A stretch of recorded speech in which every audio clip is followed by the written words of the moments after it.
The ballroom shimmered with gold chandeliers and the hum of champagne glasses clinking. It was the kind of night where power dressed in velvet and pride smelled like perfume. At the center of it all stood a confident woman in her late 30s, the CEO of a rapidly growing luxury brand. Her laughter carried across the hall, loud, commanding, the kind that made people stop talking when she passed. Her company had just been shortlisted for an $800 million partnership with an international conglomerate. Everyone wanted her attention. Everyone but one man. The quiet janitor near the buffet table, mopping up spilled wine as the party continued around him.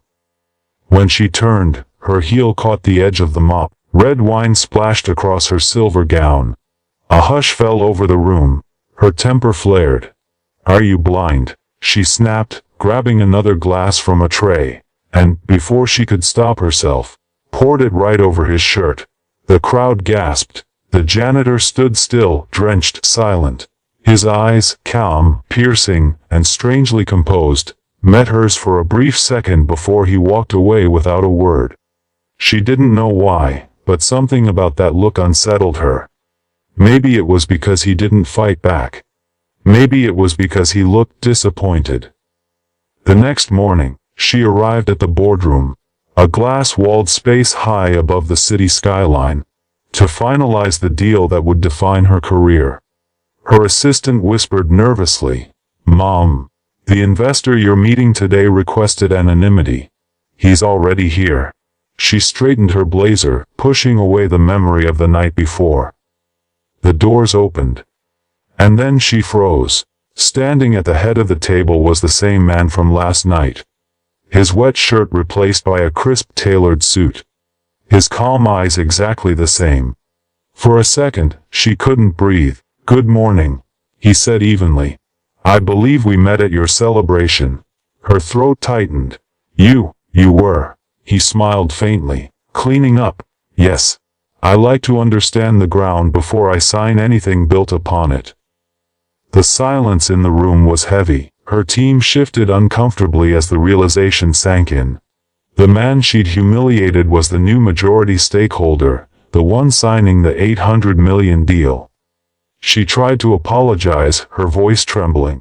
"I didn't know who you were." He looked at her, expression unreadable. "And if I were just a janitor, would it have mattered?" No one said a word. For the first time in years, she felt her confidence falter, stripped of its armor of wealth and position. The meeting went on, but every word she spoke tasted different now.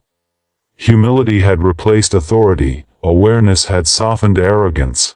When he finally signed the papers, he stood up, extended his hand, and said quietly, "Every person in a room matters. Whether they're signing the deal or sweeping the floor after it." She took his hand, unable to speak. The weight of his words would stay with her far longer than any contract ever could. For days after that meeting, the CEO couldn't shake off his words. They echoed in her mind like a song she couldn't turn off. Every person in a room matters. The deal was finalized. Her company's future was secured. But something deeper had shifted inside her. The woman who once measured success in numbers now felt the emptiness behind them. She realized she'd been chasing validation, not value.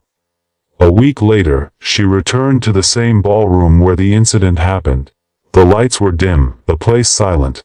The same spot where she'd lost her temper now felt like a mirror to her guilt. She found the janitor. The real janitor this time. Quietly sweeping the corners, she approached him, gently. "Hey, do you remember that night?" He looked startled, nodding slowly.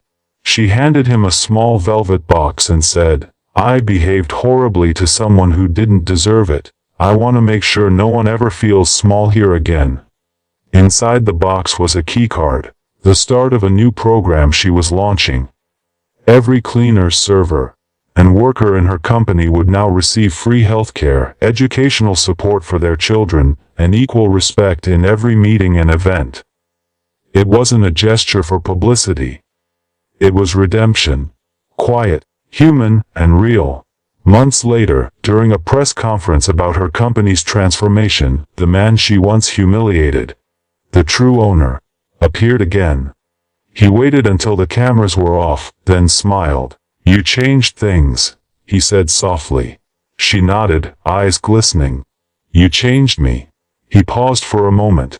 Kindness doesn't start when you feel sorry. It starts when you choose to see people as equals. And with that, he left. No grand speech, no applause. Just a quiet man who had turned humiliation into hope. As she stood by the window, watching her employees laugh and work together below, she finally understood something. Success wasn't about being the most powerful person in the room. It was about being the kindest. And this time, she smiled not with pride but with peace.